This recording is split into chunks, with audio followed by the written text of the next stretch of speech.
Kaphegyenezőről mennek itt a kerti munkák. Elindultuk itt a susnyákost egy kicsit megszüntetjük. Hát itt a sok vízgaz, ami van jobbra-balra. Hát innen föntről a kerítéstől indulunk. Itt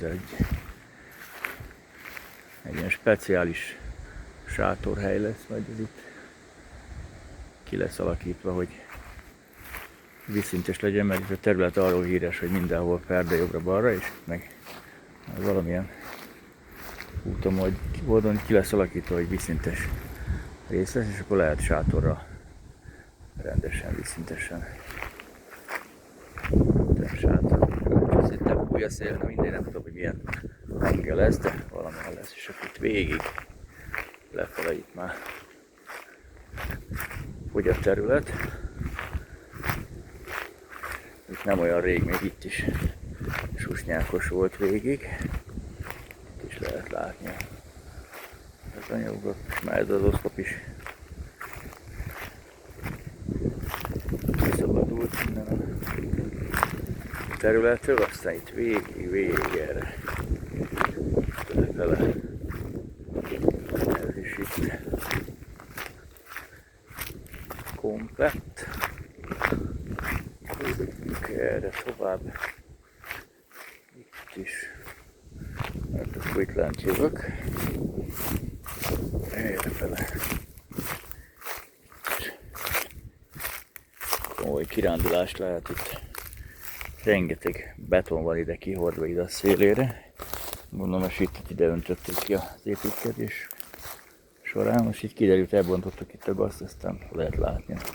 És betont itt végig. Itt a híres cseresznyefa. Itt ez a komoly, aztán itt is végig. Itt is jobb-balra. És akkor itt van a hátsó kapu. Ez is itt lett takarítva egy kicsit. És a susnyákostól majd ezt itt még folytatjuk, aztán erre is itt már volt munkálatok. Úgy gyönyörűen süt a nap. Hát nyár van. Augusztus, nem is tudom, 5-e, 6-a. Susnyákos végig lefele. Itt is beindultak a munkák.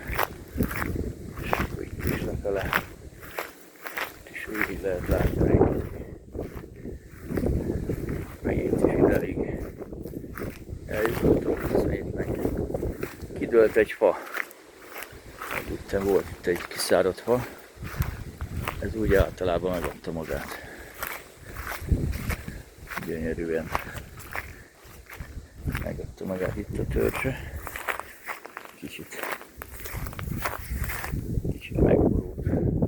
Hát szóval ilyen munkálatok vannak itt folyamatosan.